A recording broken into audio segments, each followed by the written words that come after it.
Hello, so today I'll be making a book review of Oscar Wilde's The Soul of Man, which was originally titled The Soul of Man Under Socialism, which surprisingly advocates for socialism.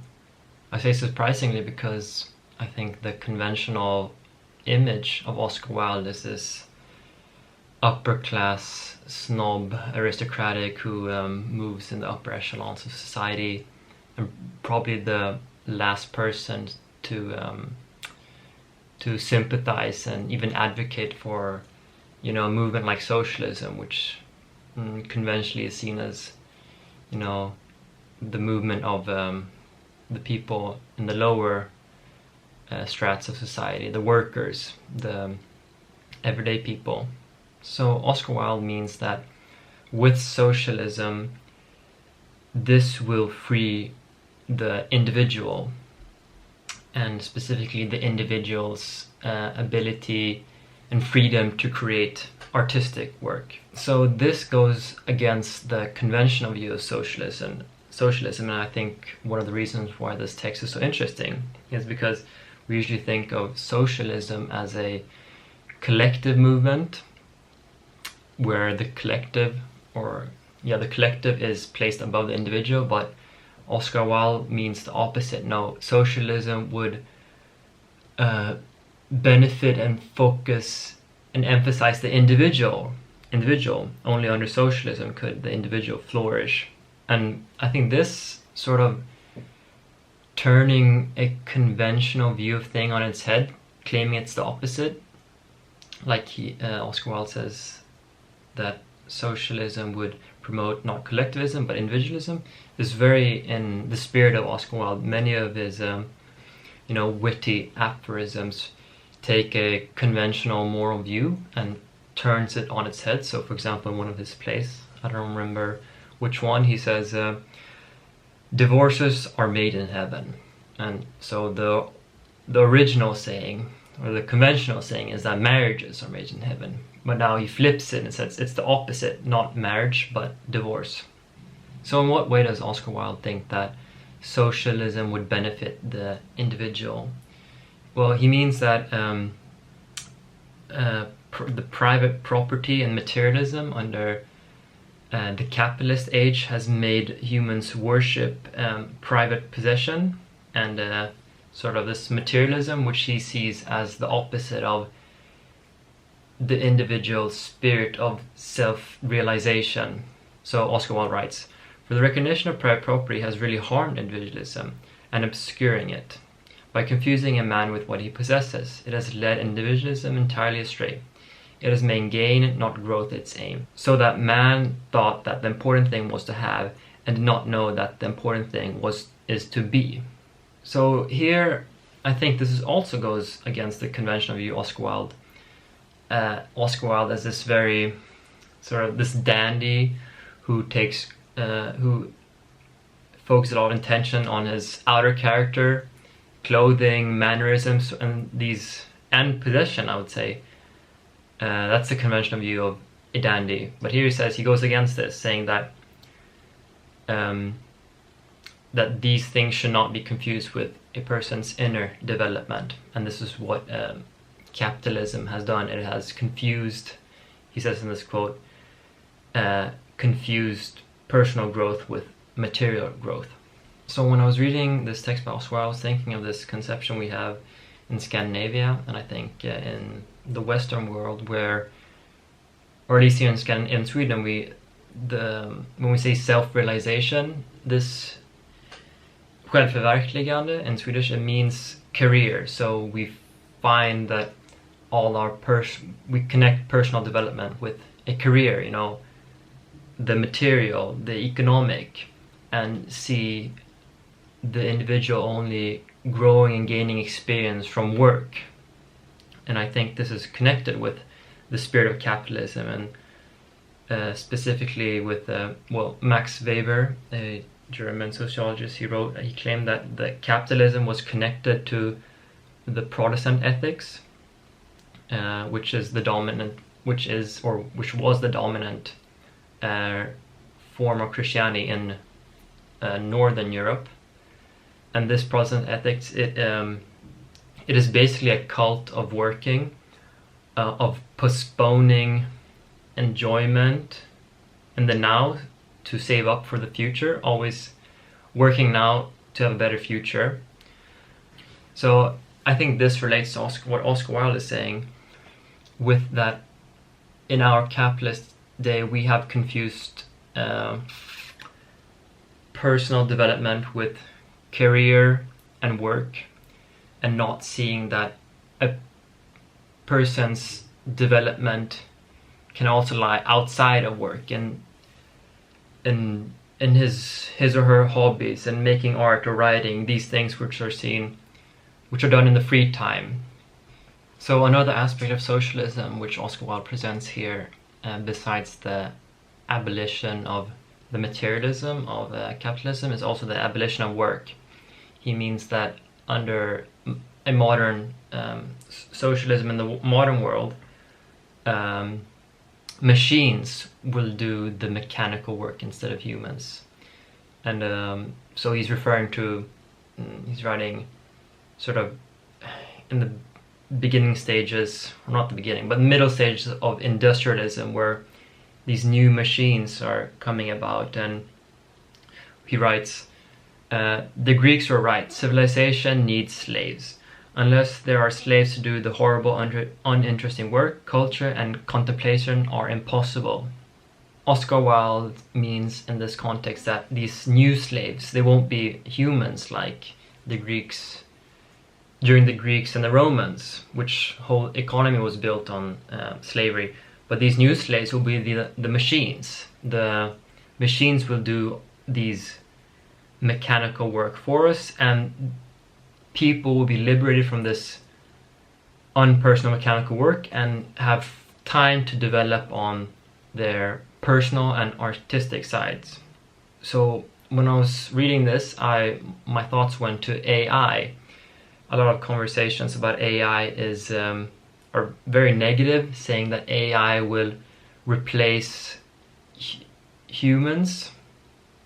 And I think, well, yes, AI will replace not humans, but one aspect of humanity, the aspect of humanity that can be replaced by AI, which is the mechanical part, which is the part of the human which isn't about creativity. All that AI will replace, and I think that's not a bad thing, that is a good thing. Then humans will be freed to develop the creative side, the artistic side. So Oscar Wilde means that artistic greatness can't be done during work or by a person who is working, has to work a conventional job to make money. He writes about Lord Byron. Lord Byron and the others have been able to realize their personality more or less completely. Not one of these men did a single day's of work for hire. They were alleviated from poverty. So without work, the artist can dedicate him or herself totally to his work, his art. And art is, in the aesthetic view, which Oscar Wilde was part of the aesthetic movement, art is seen as the opposite of work. Art is non-utilitarian. Art is not a means to an end. Art is art for art's sake. That was the motto of the aesthetic movement. And yeah, so basically the opposite of work. And Oscar Wilde connects the greatness, the artistic and cultural greatness of the Renaissance to this non-need of conventional machinery work. He writes, one might point out how the Renaissance was great, because it sought to solve no social problems, and busied itself not about such things, but suffered the individual to develop freely, beautifully, naturally, and so had great and individual artists, and great and individual men. So during the Renaissance, the great artists were patronized by rich families like the Medici, which meant that they didn't have to worry about their economic situations. These rich patrons, they paid for everything, so they could fully focus on their art, which is why the art of the Renaissance is so great.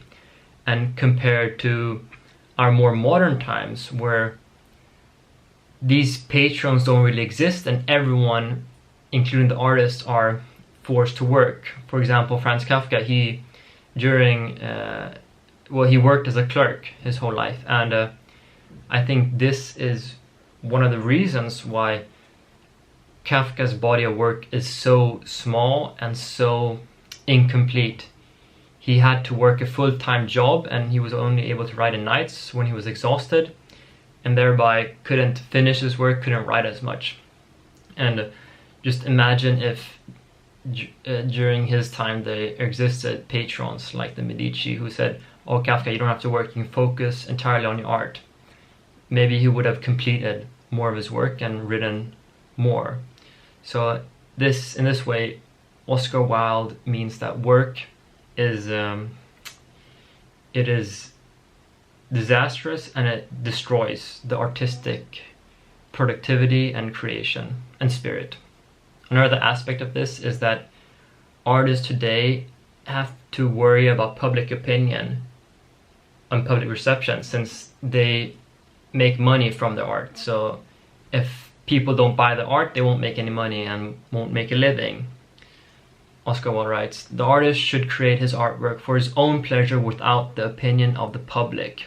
So here we see that the artist can't make art from his or own pleasure if he or she has to be concerned of its reception, of its sales. So another part of this essay I would like to talk about, which isn't really related to the main theme, or it's related a bit but not really, but which I would like to include because I thought it was quite interesting. Oscar Wilde writes, "Criminals today are not real criminals. The mother of crime today is not sin, but starvation." Further on, "That's why our criminals are so uninteresting. They are just normal people with not enough to eat." So here we see the sort of the anti-moralist aspect of Oscar Wilde's character, and this interest in sin and crime. And he sees that crime, well, at least in the past, could be artistic, could be something interesting. And the first things I think of are figures, almost this archetype of this criminal or theft who is sophisticated, intelligent, and cultivated, and who steals not just for money, but for example, he steals art because he or she has an interest in art. It's not just to make money. It's something. There's almost something artistic or cultivated in their crime. So I think of the guy who stole there was this guy who stole the Mona Lisa, and he stole it because he thought the Mona Lisa was so beautiful, the woman painted, that he wanted it for himself, not to sell and make money, sort of what the materialist would do, but just to have it in his room, to contemplate it by himself. So this is sort of the artistic and cultivated criminal that existed in the past, but which no longer does because of materialism, because with capitalism all people think is money and profit and gain. So in conclusion, I think this was, like everything from Oscar Wilde, was a very interesting read. I really love Oscar Wilde's work, and like all of his other books, it's full with these amazing, witty, poetical lines. So it's a pleasure to read. It's everything but an academic text. It's alive and filled with personality and beautiful sentences. And of course, interesting, very different and unconventional take of socialism, colored by the personality of Oscar Wilde, and also a good text to understand more the philosophy of Oscar Wilde's individualism, and the individual as an artist, which is a big part of Oscar Wilde's personality and thinking.